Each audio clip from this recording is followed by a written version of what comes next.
Hi friends, welcome back to my YouTube channel. ನಾನು ನಿಮ್ಮ ಶುಶ್ ಮಾತಾಡ್ತಾ ಇರೋದು. ಇವತ್ತಿನ ಹೋಮ್ ಮೇಡ್ ಪಾಸ್ತಾ ರೆಸಿಪಿ ಹೇಗೆ ಮಾಡೋದು ಅಂತ ತೋರಿಸ್ಕೊಡ್ತೀನಿ. ಮೊದಲಿಗೆ ನಾನಿಲ್ಲಿ ಪಾಸ್ತಾ ಮಾಡಲು ಗೋಧಿ ಹಿಟ್ಟನ್ನು ಬಳಸ್ತಾ ಇದ್ದೀನಿ.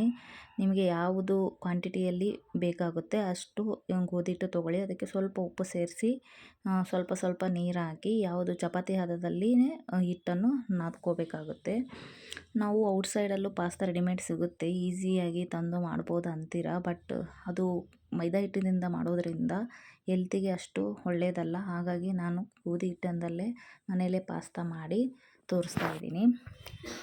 ಈಗ 10 ಮಿನಿಟ್ಸ್ ಬಿಟ್ಟ ಮೇಲೆ ಆ ಗೋಧಿ ಹಿಟ್ಟಿನ ಸಣ್ಣ ಸಣ್ಣ ಉಳ್ಳೆಯಾಗಿ ಮಾಡಿಕೊಂಡು ಅದರಲ್ಲಿ ಪಾಸ್ತಾ ಶೇಪ್ ಮಾಡೋದಕ್ಕೋಸ್ಕರ ನಾನು ಇಲ್ಲಿ ಪೋರ್ಕ್ನ ಯೂಸ್ ಮಾಡ್ತಾ ಇದ್ದೀನಿ.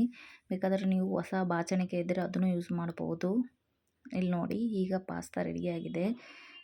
ಇದನ್ನು ಸ್ಟೀಮ್ ಮಾಡಬೇಕಾಗುತ್ತೆ. ಅದಕ್ಕೆ ಸ್ಟೌವಲ್ಲಿ ಒಂದು ಪಾತ್ರೆಯನ್ನು ಇಟ್ಟು 1 ಗ್ಲಾಸ್ ನೀರನ್ನು ಹಾಕಿ ಅದಕ್ಕೆ ಸ್ವಲ್ಪ ಉಪ್ಪನ್ನು ಹಾಕಿ ಸ್ವಲ್ಪ ಬಿಸಿಯಾದ ಮೇಲೆ ಜಲ್ಲಡೆಯನ್ನು ಇಟ್ಟು ಅದಕ್ಕೆ ನಾನು ಪಾಸ್ತಾ ಅಂಟಿಕೊಳ್ಳಬಾರದಂತೆ ಸ್ವಲ್ಪ ಆಯಿಲನ್ನು ಹಚ್ಚಿ ಇಡ್ತಾ ಇದ್ದೀನಿ.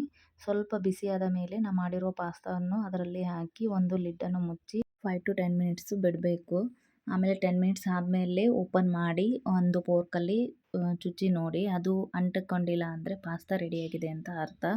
ಈಗ ಪಾಸ್ತಾ ರೆಡಿಯಾಗಿದೆ. ಅದಕ್ಕೆ ಒಗ್ಗರಣೆ ಹಾಕಲು ನಾನು ಏನೇನು ತೊಗೊಂಡಿದ್ದೀನಿ ಅಂದರೆ ಈರುಳ್ಳಿ, ಟೊಮೆಟೊ, ಕ್ಯಾರೆಟು ಮತ್ತು ಕ್ಯಾಪ್ಸಿಕಮ್ ತೊಗೊಂಡಿದ್ದೀನಿ.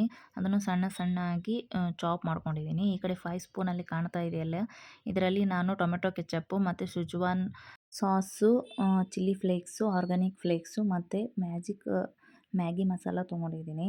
ಈ ಕಡೆ ಸ್ಟೌವಲ್ಲಿ ಒಂದು ಪ್ಯಾನನ್ನು ಇಟ್ಟು ಅದಕ್ಕೆ ನಾನು ಆಲಿವ್ ಆಯಿಲ್ ಯೂಸ್ ಮಾಡ್ತಾ ಇದ್ದೀನಿ, 2 ಸ್ಪೂನು. ಈಗ ಆಯಿಲ್ ಕಾಯ್ದಿದೆ. ಇದಕ್ಕೆ ನಾನು ಆನಿಯನ್ ಹಾಕಿ ಚೆನ್ನಾಗಿ ಫ್ರೈ ಮಾಡ್ಕೊತಾ ಇದ್ದೀನಿ.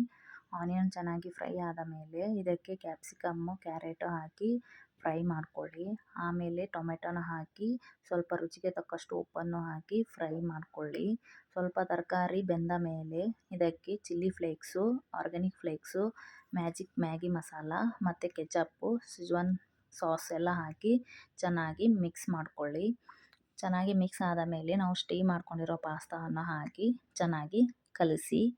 ಈಗ ಪಾಸ್ತಾ ರೆಡಿಯಾಗಿದೆ. ಒಂದು 5 ಮಿನಿಟ್ಸ್ ಬಿಡಬೇಕು ಎಲ್ಲನೂ ಮಿಕ್ಸ್ ಆಗೋಕ್ಕೆ.